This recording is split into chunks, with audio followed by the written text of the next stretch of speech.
उठो और पति भाव को आप क्या स्वीकार करो। इधर क्या कह रहे हैं? यदि तुम्हारे पिता के द्वारा तुम्हारा विवाह कर संस्कार विधि विधान पूर्वक मेरे साथ किया गया है, हे प्रिय, तुम्हारे मन में जो भी अभी की बात चल रही आप ठीक है, ये क्या चाहती है? तो तुम्हारे मन में जो कुछ भी है उसको मेरे सामने कहकर उठो और मेरे वहाँ बाहर में भाव को स्वीकार करो। कन्यावाच, कन्या क्या कह रही है? वाक्यानि त्वयाग्रहाणि सर्वदा पालनीयानि यदि ते वामां संभाव्यं। कन्याः सप्तवचनं प्रथम पदं लब्धोऽसि त्वं मया भारतकुण्डे देवी सम्पूजिते नित्यं वन्दनीयासु विशेषतः तीर्थो व्रतोद्यापन यज्ञकर्मः मया सहेव यदि कान्तिप्रियाय वामांगि मया तदीयं न त्वस्तात् वचनो पार्थोधम। अर्थात मैंने विविध पुण्य कर्मों के द्वारा तुम्हें क्या पति रूप में प्राप्त किया है। शांत हो जाए प्लीज। हमेशा मेरे लिए आप क्या हो? मेरे लिए देवी नित्य पूजनीय एवं आप सदा वंदनीय हो। यदि आप यदा कदा मेरी तीर्थ यात्रा करते हैं तो मुझे भी साथ लेकर जाना है। कोई व्रत उद्यापन पूजा पाठ धर्म कर्म आदि धार्मिक अनुष्ठान कर्म करते हो तो मुझे भी वांग मांग में अवश्य स्थान है। मेरे बिना आप कोई पाठ पूजा आप नहीं कर सकते। मुझे लेकर ये आप पाठ पूजा करें। यदि आपको उक्त सभी वचन स्वीकार है तो मैं आपके वांग मांग को स्वीकार करती हूँ, अन्यथा मैं सच्ची बात में नहीं।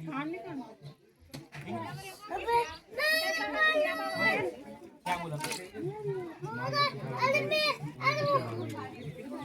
उसको आगे एक पूंजी को आगे पूरे को मिला देना इसमें। अब दूसरे में क्या कह रही है? दूसरे में कह रही है भूषणानि विचित्राणि रत्नानि च ददात न प्रतिगृह्याता सदैव प्रार्थना मम पूज्यो यथा शक्तो ममामि तथैव भक्तो निजकर्मा कुर्याय वामांगि मया तया तहि धम। अर्थात मेरी सदा प्रार्थना है कि दो वर्ष प्रदेश रत्नमय धातु अनेक विचित्र आभूषण का लेन देन करना चाहिए। यही विवाद की जड़ होती है। तथा जिस प्रकार आप अपने माता पिता का सम्मान करते हो उसी प्रकार मेरे माता पिता का भी संस्कार करना होगा, सम्मान करना होगा तथा कुटुंब की मर्यादा के अनुसार धर्मानुष्ठान करते हुए ईश्वर भक्त में बने रहना होगा। तो मैं आपके वामांग को स्वीकार करती हूँ, अन्यथा मैं जैसे आप अपने माता पिता का सम्मान करते हैं उसी प्रकार मेरे माता पिता को भी आपको सम्मान करना पड़ेगा, है ना। तो अगर ये शर्त भी मंजूर है तो फिर आगे तीसरे में क्या कह रही है? कुटुंब आदनिया चाहतया जो वनवारिणी यदक वांछा मिते स्वामी प्रति सदा मम कुटुंब रक्षा भ्रणे यदि त्वं पूर्यः पशूनां परिपालन च वामांगी मया दया तदीयं जीवित कन्या वचनम तृतीयम्। अर्थात कन्या तीसरा वचन मांगती है कि हे स्वामी तुम्हारे साथ परिवार के लिए तथा यौवन बुढ़ापा आदि की विभिन्न अवस्थाओं में मुझे जो जो इच्छित होगा, जो इनकी इच्छा होगी उसको क्या है आपको इनको पूरी करना पड़ेगा, इनको प्रदान करना होगा। तथा यदि तुम परिवार एवं पशु की रक्षा एवं पालन पोषण करके गृहस्थ धर्म का निर्वाहन करोगे तो मैं आपके वहाँ मांग को स्वीकार करती हूँ। चतुर्थ पद चौथे में क्या करी है? दुख सुखानि कर्माणि गृहस्थ भक्त भवन्ति हि भव सौम्या सदैव त्वं धीरा वीरः प्रतापवान् आयुर्वेद धान्य धनादिकानां दृष्टानिवेशं च गृहे नित्याः वामांगि मया तया तदीयम्। अर्थात गृहस्थ जीवन में ही सुख और दुख आदि कर्म होते हैं। सुख भी गृहस्थ में आता है और दुख भी गृहस्थ में ही आता है। तो इन सुख दुख में आपको क्या है? सदा शांत रहना पड़ेगा, है ना। और भी और अपने पहले सुनने का मैं बोलूँ अपने व्यवसाय में जो आय व्यय कितना आया कितना गया, है ना। धन धान्य को देखकर मेरी मंत्रणा से ही निवेश करना है। जैसे कहीं जमीन कुछ पैसे कहीं लगाने तो क्या अब खुद नहीं लगा सकते, अब आप उनको पूछना पड़ेगा कि मैं ये कर रहा हूँ करूँगी, है ना। तथा पालन पोषण हेतु कुछ धन घर पे ही रखना है, मतलब कुछ कैश भी घर पे रखना है। यदि आप इस पारिवारिक सामंजस्य के भार को वहन करने की प्रतिज्ञा करते हैं तो मैं आपके मांग को स्वीकार करती हूँ, अन्यथा दक्षिण भाग में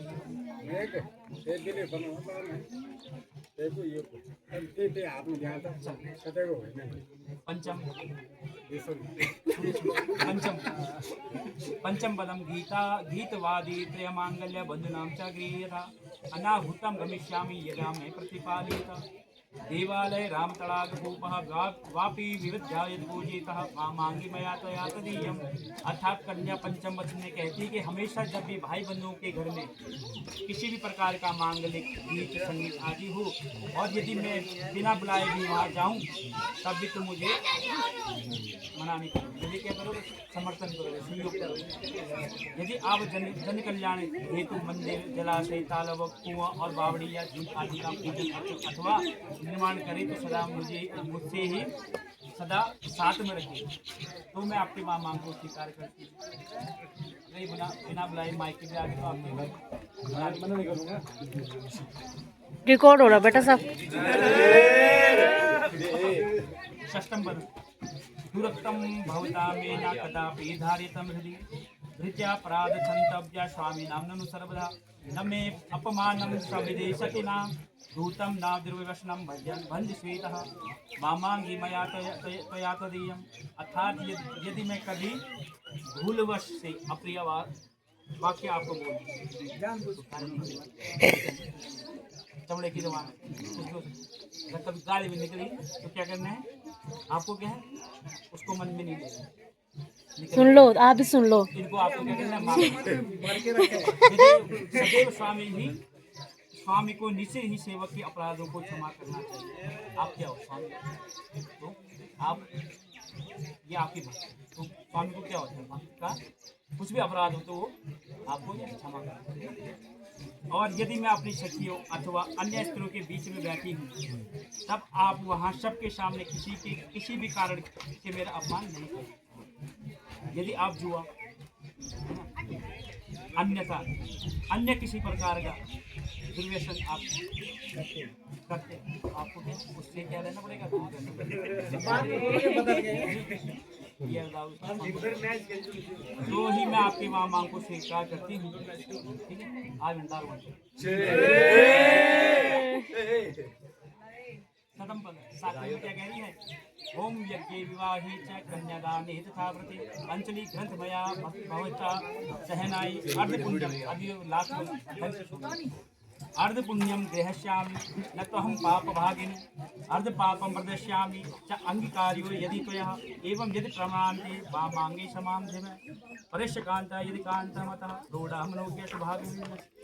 अर्थात होम यज्ञ कर्मादि में विवाह कन्यादान और व्रत उपासन आदि में इस अंचल ग्रंथि को लेकर आपकी मैं क्या हो गई हूँ संगनी हो गई हूँ, जिससे मैं आपका आधा पुण्य ग्रहण करती हूँ। तो आपके जो पुण्य होंगे उसमें से आधा क्या ये ले लेंगे, लेकिन तुम्हारे पाप की मैं भागीदार हूँ, तो आप पाप करेंगे उसमें ये भागीदार, ठीक है। किंतु मैं अपने पापों का आधा भाग आपको दे, ये जो पाप करेंगे उसका आधा पाप आपको दे।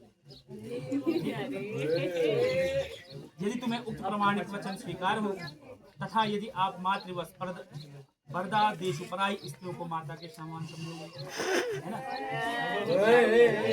और मुझको प्रौढ़ावस्था तक भी यानी कि बुढ़ापे तक भी क्या समझोगे,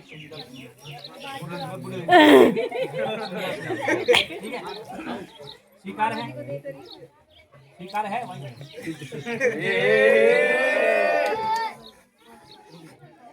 तो मैत्री सप्तपदी नाम मुझसे अर्थात 60 कदम चलने से दो अनजान लोग भी उनमें क्या होती आजीवन की मित्रता हो जाती है। अब 5 वो लगाए कन्या के भी है ना, वही वर भी तो कुछ बोले